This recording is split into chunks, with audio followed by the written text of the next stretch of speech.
Olá, graça e paz, tudo bem com você? Espero que sim. Estamos nos dirigindo para darmos continuidade ao 41º dia deste grande propósito em orações, 60 dias para recomeçar. Um plano, um propósito de 60 dias projetado para ajudar você a começar. Melhor dizendo, recomeçar seu relacionamento com Jesus. Você fará 3 coisas todos os dias: encontrar-se com Jesus através dos evangelhos, ler nas epístolas como seus seguidores viviam a sua mensagem e aumentará a sua intimidade com Ele através da oração. E hoje eu trago para a leitura o livro do apóstolo João, capítulo 9 e 10, e livro 1 de Coríntios, capítulo 1 e 2. Para a honra e a glória do Senhor, a minha irmã Fabíola Ribeiro de São Paulo está me ajudando na leitura dos livros. Mas antes, é importante reafirmar, ressaltar para ti que esteja com a sua Bíblia aberta, um caderno de anotações e uma caneta, e que esteja no seu local secreto de adoração e oração. Se conecte à palavra, acompanhe, não seja apenas um ouvinte, tentando, através desta atitude, achando que vai mudar a sua vida. Tem que haver disciplina e estudo. Vamos para a leitura no livro de João, capítulo 9. Em João 9 diz assim: E passando Jesus viu um homem cego de nascença. E os seus discípulos lhe perguntaram, dizendo: Rabi, quem pecou, este ou seus pais, para que nascesse cego? Jesus respondeu: Nem ele pecou, nem seus pais, mas foi assim para que se manifestem nele as obras de Deus. Convém que eu faça as obras daquele que me enviou, enquanto é dia. A noite vem, quando ninguém pode trabalhar. Enquanto estou no mundo, sou a luz do mundo. Tendo dito isto, cuspiu na terra, e com a saliva fez lodo, e untou com o lodo os olhos do cego. E disse-lhe: Vai, lava-te no tanque de Siloé, que significa o enviado. Foi, pois, e lavou-se, e voltou vendo. Então os vizinhos e aqueles que dantes tinham visto que era cego diziam: Não é este aquele que estava sentado e mendigava? Uns diziam: É este, e outros: Parece-se com ele. Ele dizia: Sou eu. Diziam-lhe, pois: Como se te abriram os olhos? Ele respondeu e disse: O homem chamado Jesus fez lodo e untou-me os olhos, e disse-me: Vai ao tanque de Siloé e lava-te. Então fui, e lavei-me, e vi. Disseram-lhe, pois: Onde está ele? Respondeu: Não sei. Levaram, pois, aos fariseus o que dantes era cego. E era sábado quando Jesus fez o lodo e lhe abriu os olhos. Tornaram, pois, também os fariseus a perguntar-lhe: Como vira? E ele lhes disse: Pôs-me lodo sobre os olhos, lavei-me e vejo. Então alguns dos fariseus diziam: Este homem não é de Deus, pois não guarda o sábado. Diziam outros: Como pode um homem pecador fazer tais sinais? E havia dissensão entre eles. Tornaram, pois, a dizer ao cego: Tu que dizes daquele que te abriu os olhos? E ele respondeu: Que é profeta. Os judeus, porém, não creram que ele tivesse sido cego, e que agora visse, enquanto não chamaram os pais do que agora via. E perguntaram-lhe, dizendo: É este o vosso filho, que vós dizeis ter nascido cego? Como, pois, vê agora? Seus pais lhes responderam e disseram: Sabemos que este é o nosso filho e que nasceu cego, mas como agora vê, não sabemos. Ou quem lhe tem aberto os olhos, não sabemos. Tem idade? Perguntai-lhe a ele mesmo, e ele falará por si mesmo. Seus pais disseram isto porque temiam os judeus, porquanto já os judeus tinham resolvido que se alguém confessasse ser ele o Cristo, fosse expulso da sinagoga. Por isso é que seus pais disseram: Tem idade? perguntar-lhe a ele mesmo. Chamaram, pois, pela segunda vez o homem que tinha sido cego, e disseram-lhe: Dá glória a Deus, nós sabemos que este homem é pecador. Respondeu ele, pois, e disse: Se é pecador, não sei, se é pecador, não sei. Uma coisa sei, e é que, havendo eu sido cego, agora vejo. E tornaram a dizer-lhe: Que te fez ele? Como te abriu os olhos? Respondeu-lhes: Já vô-lo disse, e não ouvistes, para que eu quereis tornar a ouvir. Quereis vós, porventura, fazer-vos também seus discípulos? Então o injuriaram e disseram: Discípulo dele sejas tu. Nós, porém, somos discípulos de Moisés. Nós bem sabemos que Deus falou a Moisés, mas este não sabemos de onde é. O homem respondeu e disse-lhes: Nisto, pois, está a maravilha, que vós não saibais de onde ele é, e me abrisse os olhos. Ora, nós sabemos que Deus não ouve a pecadores, mas se alguém é temente a Deus e faz a sua vontade, a esse ouve. Desde o princípio do mundo nunca se ouviu que alguém abrisse os olhos a um cego de nascença. Se este não fosse de Deus, nada poderia fazer. Responderam eles e disseram-lhe: Tu és nascido todo em pecados, e nos ensinas a nós? E expulsaram-no. Jesus ouviu que o tinha expulsado, e encontrando-o, disse-lhe: Crês tu no Filho de Deus? Ele respondeu e disse: Quem é ele, Senhor, para que nele creia? E Jesus lhe disse: Tu já o tens visto, e é aquele que fala contigo. Ele disse: Creio, Senhor, e o adorou. E disse-lhe Jesus: Eu vim a este mundo para juízo, a fim de que os que não veem vejam, e os que veem sejam cegos.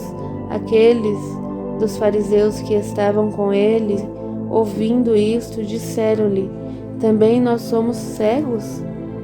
Disse-lhes Jesus: Se fosseis cegos, não teríeis pecado, mas como agora dizeis: Vemos, por isso o vosso pecado permanece. Amém, e graças a Deus. Destaca o versículo 3: Para que se manifestem nele as obras de Deus. Jesus corrige a crença errônea dos discípulos de que toda doença grave ou calamidade é resultado de algum pecado. Às vezes, a enfermidade realmente resulta de algum pecado grave, mas nem sempre. Noutros casos, a aflição é permitida por causa de um propósito divino, isto é, para demonstrar a misericórdia, o amor e o poder de Deus.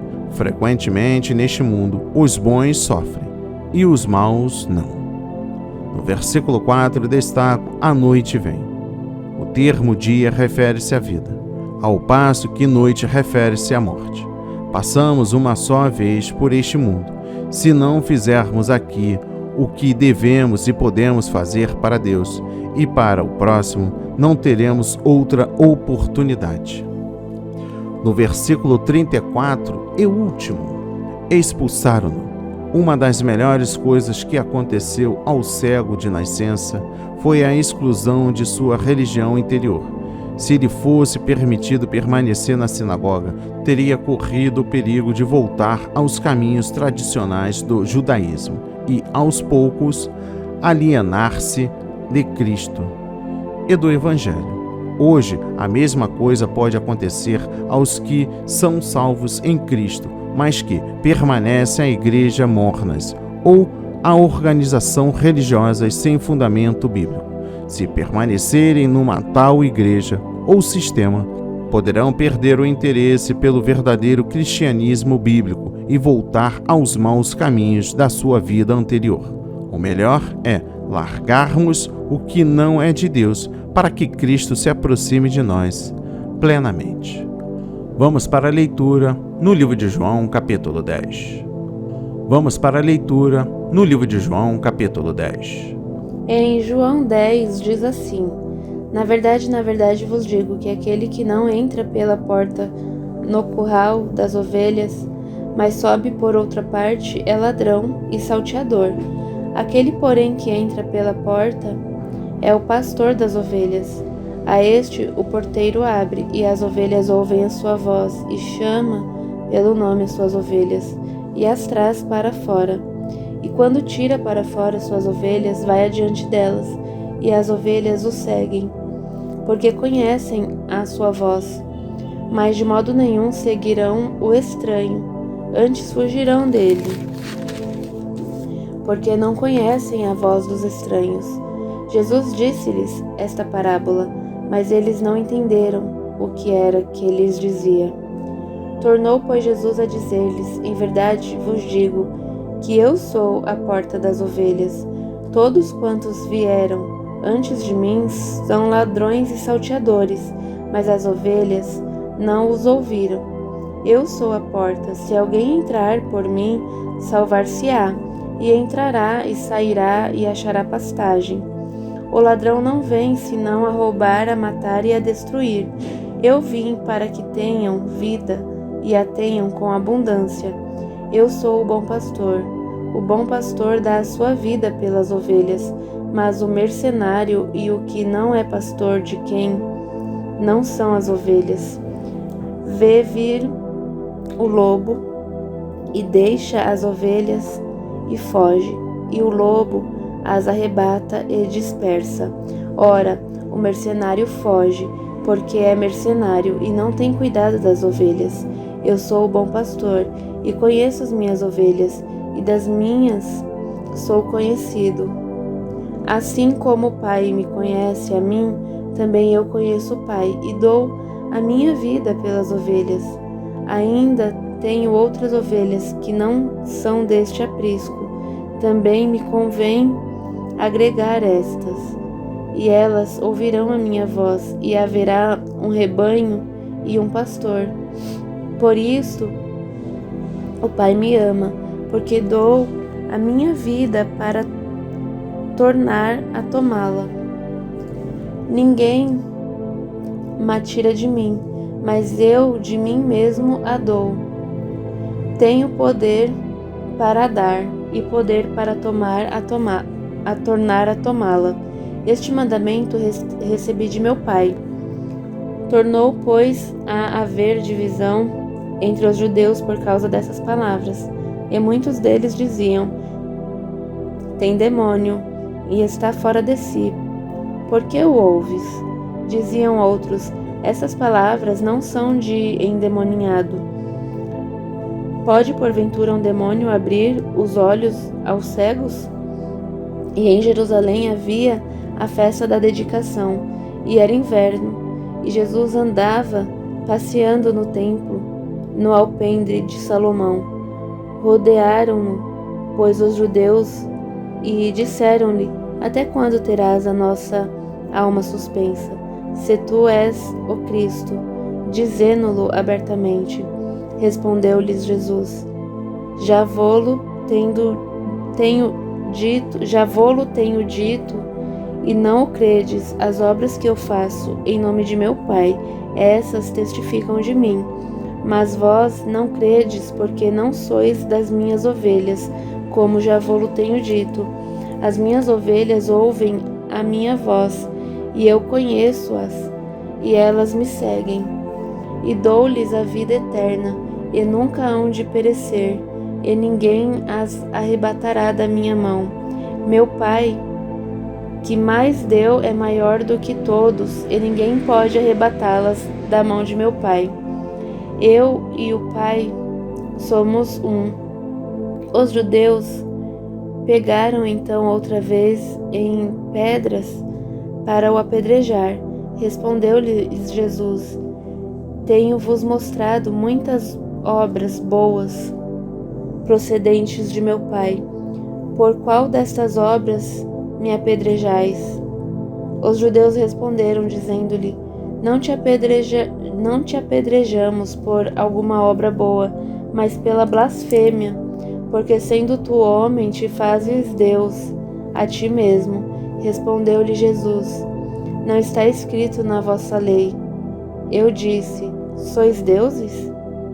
Pois se a lei chamou deuses aqueles a quem a palavra de Deus foi dirigida, e a Escritura não pode ser anulada, aquele a quem o Pai santificou e enviou ao mundo, vós dizeis: blasfemas, porque disse: sou filho de Deus.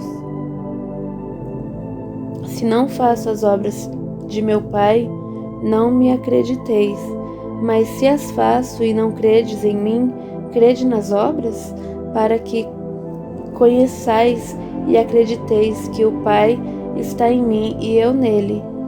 Procuravam, pois, prendê-lo outra vez, mas ele escapou-se de suas mãos e retirou-se outra vez para além do Jordão, para o lugar onde João tinha primeiramente batizado, e ali ficou. E muitos iam ter com ele e diziam: na verdade, João não fez sinal algum, mas tudo quanto João disse deste era verdade, e muitos ali creram nele. Amém, e graças a Deus. No livro do apóstolo João, capítulo 10, destaca o versículo 1, Jesus, o bom pastor. O sermão de Jesus a respeito do bom pastor retrata-o como o verdadeiro pastor e governante do seu povo, contrastando com todos os falsos pastores. No versículo 9 destaco: eu sou a porta. Quem entrar por meio de Cristo será salvo, isto é, terá a vida eterna e abundante. Tudo quanto necessita para ser liberto do pecado, da culpa e da condenação, Jesus é a única porta da salvação. Não há salvação senão por Ele. No versículo 11 destaco: eu sou o bom pastor. Jesus declara que Ele é o bom pastor, prometido nas profecias. Primeiro, esta metáfora de Jesus como bom pastor ilustra o cuidado terno e devotado que Ele tem por seu povo. É como se Ele dissesse: eu sou para com todos aqueles que creem em mim, o que um bom pastor é para as suas ovelhas, cuidadoso, vigilante e amoroso. Segundo, a característica de Cristo como bom pastor é que Ele morreu por suas ovelhas. É isso que, de modo ímpar, ressalta Cristo como pastor e a morte de Cristo na cruz, que salva suas ovelhas. Cristo aqui é chamado bom pastor. Em Hebreus 13, versículo 20, é chamado o grande pastor. Em 1 de Pedro, capítulo 5, versículo 4, o sumo pastor. Terceiro, o ministro do Evangelho, que ocupa esta posição apenas como meio de vida ou de se obter honrarias, é um mercenário, referido nos versículos 12 e 13. O verdadeiro pastor cuida de suas ovelhas. O falso pastor pensa em primeiro lugar em si mesmo e na sua posição diante dos homens. No versículo 14 destaco: conheço as minhas ovelhas. O conhecimento que Deus tem dos seus filhos e do seu amor por eles inclui sua afeição pessoal, fidelidade, cuidado providencial constante. O crente está gravado nas palmas das suas mãos. Ele nunca está esquecido por Deus. Nunca há um só momento em que os olhos de Deus deixam de vigiar o crente para o seu bem. No versículo 27 destaco: as minhas ovelhas ouvem a minha voz. Aqueles que realmente são ovelhas de Cristo obedecem à sua voz e o seguem. Estão em comunhão constante com o pastor. Ouvir e seguir estão no tempo presente, denotando atividade habitual. O pastor dá vida eterna ao que o seguem. Aqueles que se desagarram do pastor e se recusam ouvir a sua voz e segui-lo, demonstram que não são suas ovelhas. No versículo 28 destaco: nunca hão de perecer. Aqui temos uma preciosa promessa dada a todos que são ovelhas de Cristo. Nunca perecerão, isto é, nunca serão eternamente banidos da presença, nem do amor de Deus, e nenhum poder que nem circunstância neste mundo os separará do seu pastor divino. Há, com certeza, segurança e proteção, até mesmo para as ovelhas mais fracas, se seguirem e ouvirem o bom pastor. No versículo 34, destaco: sois deles? Esta declaração de Jesus não ensina em hipótese alguma que os crentes devem considerar-se deuses. A Bíblia afirma, pelo contrário, que aqueles que se declaram deuses serão condenados por Deus. O Senhor declara: os deuses que não fizeram os céus e a terra desaparecerão da terra e debaixo deste céu. Primeiro, a expressão sois deuses foi dita por Deus em relação aos governantes corruptos de Israel que julgavam com injustiça, demonstravam parcialidade com os iníquos e tratavam com crueldade as crianças. Tais governantes que se julgam deuses sofreriam o juízo divino e morreriam. Segundo, declarar-se Deus é o pecado que caracterizará o anticristo na sua manifestação.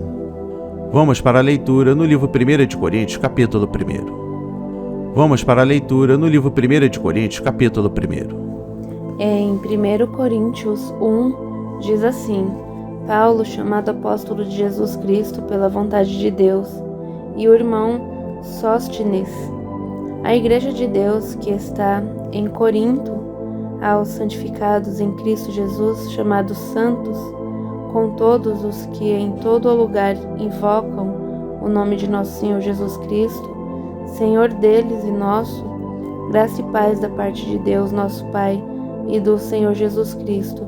Sempre dou graças ao meu Deus por vós, pela graça de Deus que vos foi dada em Jesus Cristo, porque em tudo fostes enriquecidos nele, em toda a palavra e em todo o conhecimento, como foi mesmo o testemunho de Cristo, confirmado entre vós, de maneira que nenhum dom vos falta, esperando a manifestação de nosso Senhor Jesus Cristo, o qual vos confirmará também até ao fim, para serdes irrepreensíveis no dia de nosso Senhor Jesus Cristo.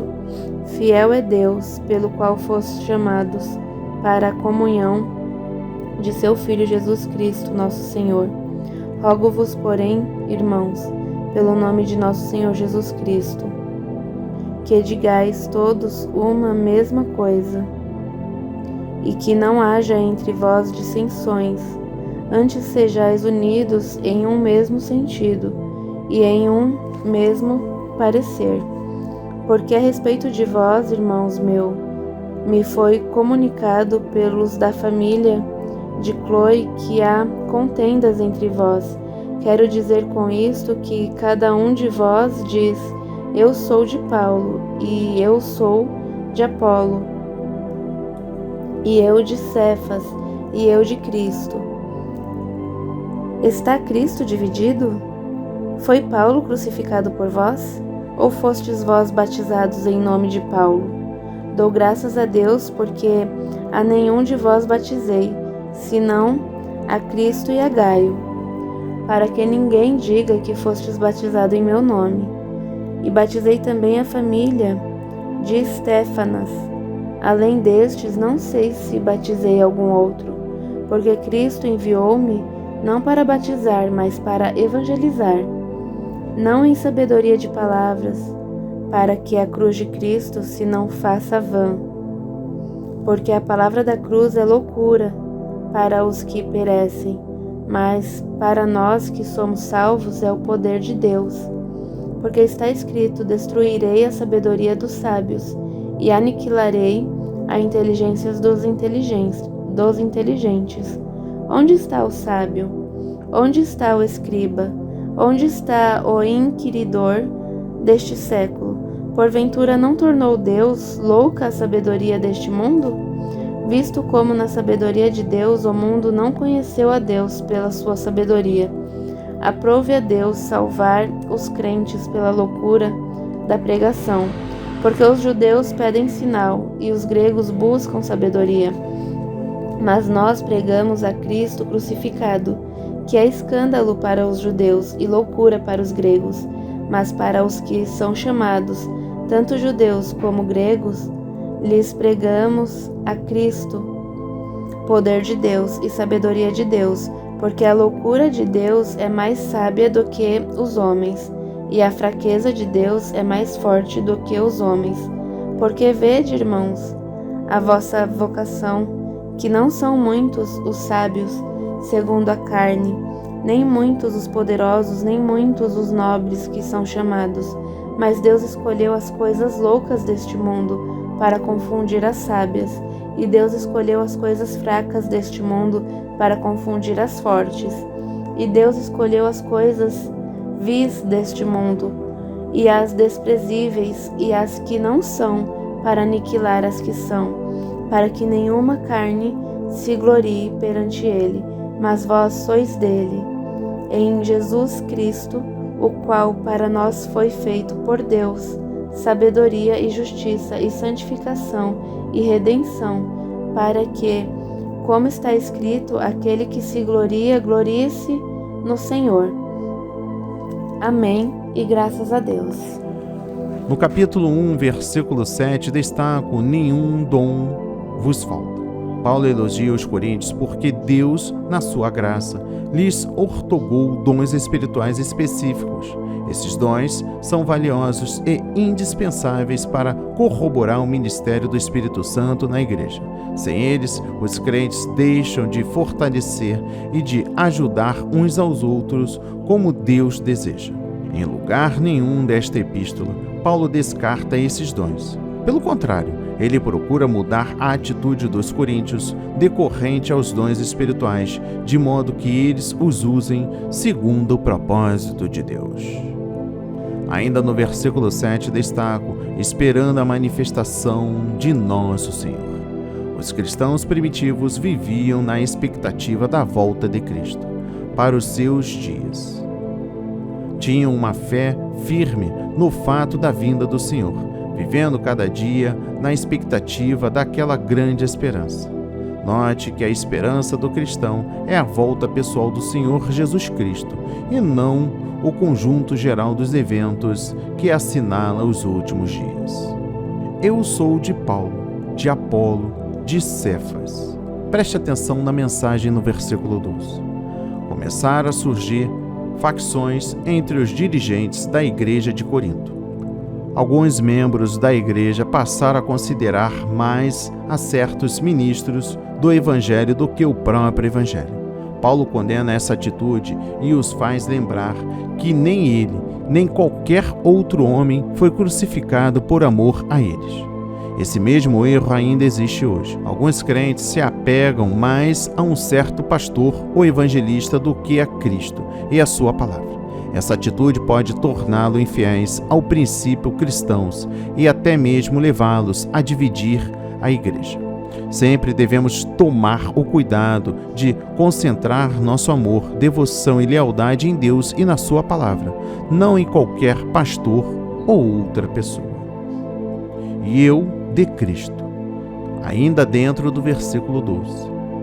O partido de Cristo provavelmente consistia dos falsos mestres que eram inimigos do apóstolo e que alegavam ter espiritualidade e sabedoria superiores.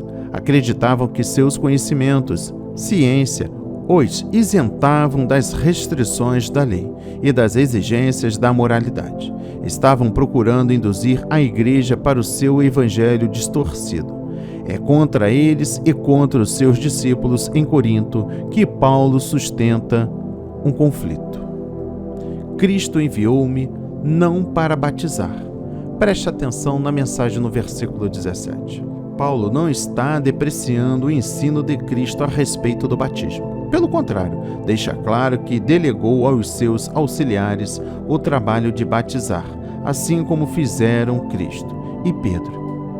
O apóstolo não quer dar lugar a que seus convertidos vangloriem-se, dizendo que foram batizados em nome de Paulo, o qual concentrava seus esforços na pregação do Evangelho. É o poder de Deus. Preste atenção na mensagem no versículo 18. A mensagem da cruz não somente abrange a sabedoria e a verdade, mas também o poder ativo de Deus para salvar, curar, expulsar demônios e redimir as almas do poder do pecado. A sabedoria deste mundo. Preste atenção na mensagem no versículo 20.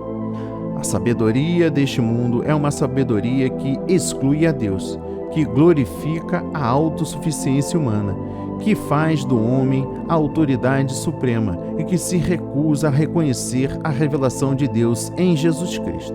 Primeiro, a essa sabedoria Deus chama de loucura, porque por ela o homem não conseguiu descobrir a verdade nem conhecer o seu Criador. Segundo, o crente deve manifestar desprezo segundo Deus, ante a sabedoria humana e a cosmovisão secular. O Evangelho e a mensagem da cruz nunca devem ser associados à filosofia, à ciência ou a qualquer outra forma de sabedoria humana. Pela loucura da pregação. Preste atenção na mensagem no versículo 21. Não é o método da pregação que é tido como loucura pela sabedoria humana, mas a mensagem do supremo senhorio de Cristo crucificado e ressurreto. Deus escolheu as coisas loucas. Preste atenção na mensagem no versículo 27. Nos versículos 25 a 29, Paulo acentua que os padrões e os valores de Deus são diferentes dos aceitos pelo mundo e que, agora, ele está aniquilando os falsos padrões do mundo, bem como sua sabedoria. Aniquilar as coisas que são. Preste atenção na mensagem no versículo 28. Através da crucificação e da ressurreição de Jesus e da escolha de coisas humildes deste mundo, Deus aniquila as coisas estimadas desta presente era. Deus está atualmente aniquilando a filosofia e a psicologia humanista, bem como todos os demais sistemas mundanos. Jesus Cristo, para nós, foi feito. Preste atenção na mensagem no versículo 30. É mediante Cristo, em Cristo e com Cristo que o crente recebe sabedoria da parte de Deus e experimenta a justiça, a santificação e a redenção. Enquanto estivermos ligados com Cristo, Ele é a fonte de todas essas bênçãos. Vamos para a leitura no livro 1 de Coríntios, capítulo 2. Em 1 Coríntios 2 diz assim: E eu, irmãos, quando fui ter convosco, anunciando-vos o testemunho de Deus, não fui com sublimidade de palavras ou de sabedoria, porque nada me propus saber entre vós, senão a Jesus Cristo, e este crucificado. E eu estive convosco em fraqueza e em temor, e em grande tremor. A minha palavra e a minha pregação não consistiu em palavras persuasivas de sabedoria humana, mas em demonstração de espírito e de poder, para que a vossa fé não se apoiasse em sabedoria dos homens, mas no poder de Deus. Todavia falamos sabedoria entre os perfeitos, não porém a sabedoria deste mundo, nem dos príncipes deste mundo que se aniquilam, mas falamos a sabedoria de Deus, oculta em mistério, a qual Deus ordenou antes dos séculos para nossa glória, a qual nenhum dos príncipes deste mundo conheceu, porque se a conhecessem, nunca crucificariam ao Senhor da glória. Mas como está escrito, as coisas que o olho não viu e o ouvido não ouviu e não subiram ao coração do homem, são as que Deus preparou para os que o amam. Mas Deus nos-las revelou pelo seu Espírito, porque o Espírito penetra todas as coisas, ainda as profundezas de Deus. Porque qual dos homens sabe as coisas do homem, senão o Espírito do homem que nele está? Assim também ninguém sabe as coisas de Deus, senão o Espírito de Deus. Mas nós não recebemos o Espírito do mundo, mas o Espírito que provém de Deus, para que pudéssemos conhecer o que nos é dado gratuitamente por Deus, as quais também falamos, não com palavras de sabedoria humana, mas com as que o Espírito Santo ensina, comparando as coisas espirituais com as espirituais. Ora, o homem natural não compreende as coisas do Espírito de Deus, porque lhe parecem loucura, e não pode entendê-las, porque elas se discernem espiritualmente. Mas o que é espiritual discerne bem tudo, e ele de ninguém é discernido, porque quem conheceu a mente do Senhor para que possa instruí-lo? Mas nós temos a mente de Cristo. Amém, e graças a Deus. No capítulo 2, destaca o versículo 1. Não fui com sabedoria. Preste atenção na mensagem no versículo 1. O conteúdo da pregação de Paulo não foi segundo a última expressão da sabedoria humana, quer no mundo, quer na igreja. Antes, concentrava sua atenção na verdade central do Evangelho, a redenção em Cristo e no poder do Espírito Santo. Ele tinha plena consciência das suas limitações humanas, da sua insuficiência pessoal e dos seus temores e tremores interiores. Daí, ele não depender de si mesmo, mas da sua mensagem bíblica e do Espírito Santo. Como resultado, houve uma maior demonstração da obra e do poder do Espírito. Em demonstração do Espírito e de poder. Preste atenção na mensagem no versículo 4. Primeiro, como demonstração do poder do Espírito Santo, a pregação de Paulo inclui, ponto número 1, a ação do Espírito Santo que convence as pessoas do pecado, da justiça e do juízo, e o testemunho que ele dá do poder salvífico do Cristo ressurreto. Ponto número 2, o poder de transformar vidas. Ponto número 3, o poder de levar a efeito a santidade do crente. E ponto número 4, o poder de Deus manifesto por sinais e maravilhas. Segundo, vários outros trechos do Novo Testamento acentuam que a pregação do Evangelho nos tempos neotestamentários era acompanhada pelo poder especial do Espírito Santo. Terceiro, todo ministro do Evangelho deve orar para que, através do seu ministério, ponto número 1, o povo seja salvo. Ponto número 2, os novos crentes sejam cheios do Espírito Santo. Ponto número 3, os espíritos malignos sejam expulsos. Ponto número 4, os enfermos sejam curados. E ponto número 5, os discípulos aprendam a obedecer aos padrões e ensinos justos de Cristo. No versículo 12 destaco para que pudéssemos conhecer. As coisas que Deus preparou para os que o amam podem ser compreendidas pelo crente mediante a revelação e a iluminação do Espírito. À medida que o crente lê e estuda a Bíblia, o Espírito Santo ilumina sua compreensão da verdade. Além disso, o Espírito comunica ao crente fiel uma forte convicção quanto à origem divina das Escrituras. Palavras que o Espírito Santo ensina. Preste atenção na mensagem no versículo 13. Embora Paulo esteja escrevendo a respeito da origem divina da sua própria pregação, suas palavras nos sugerem os passos pelos quais o Espírito Santo inspirou as Sagradas Escrituras. Passo número 1. Deus deseja comunicar à humanidade a sua sabedoria. Essa sabedoria dizia respeito à nossa salvação e concentrava-se em Cristo como a sabedoria de Deus. Passo número 2. Foi somente pelo Espírito Santo que a verdade e a sabedoria de Deus foram reveladas à humanidade. O Espírito Santo conhece plenamente os pensamentos de Deus. Passo número 3. A revelação de Deus foi concedida a crentes escolhidos, mediante a presença do Espírito Santo que neles habitava. Passo número 4. Os escritores da Bíblia usaram palavras ensinadas pelo Espírito Santo. O Espírito Santo guiava os escritores na escolha das palavras que empregavam.